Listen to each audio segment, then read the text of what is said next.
السلام علیکم ورحمۃ اللہ وبرکاتہ۔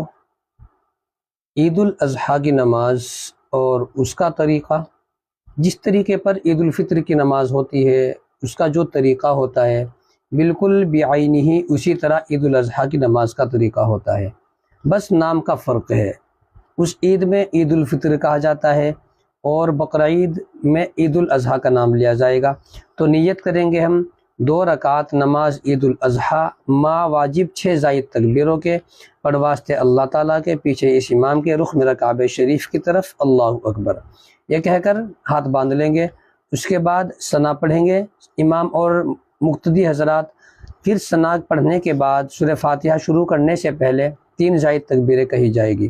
پہلی تکبیر کہیں گے، ہاتھ کانوں کی لو تک اٹھائیں گے اور چھوڑ دیں گے۔ دوسری تکبیر کہیں گے، ہاتھ کانوں کی لو تک اٹھائیں گے اور پھر چھوڑ دیں گے۔ تیسری تکبیر کہیں گے، ہاتھ کانوں کی لو تک اٹھائیں گے اور باندھ لیں گے۔ اس کے بعد قرات ہوگی، رکوع ہوگا، سجدے ہوں گے، اس طرح 1 رکعت مکمل ہو جائے گی۔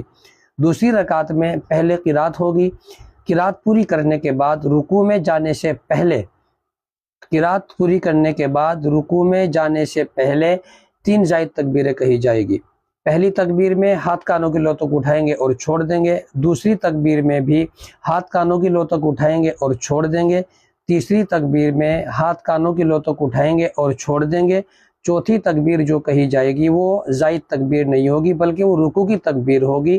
چوتھی تکبیر میں دوسری رکعت کے اندر ہاتھوں کو اٹھائے بغیر صرف تکبیر کہتے ہوئے رکوع میں چلے جائیں گے۔ اس کے بعد رکوع ہوگا، سجدہ ہوگا اور قاعدہ آخرہ ہوگا، اور نماز کے بعد خطبہ ہوتا ہے۔ خطبے کا سننا بھی واجب اور ضروری ہوتا ہے۔ جس طریقے پر نماز پڑھنا واجب ہے، ایسے ہی عید الفطر، عید الاضحیٰ کی نماز کا خطبہ سننا بھی واجب اور ضروری ہوتا ہے۔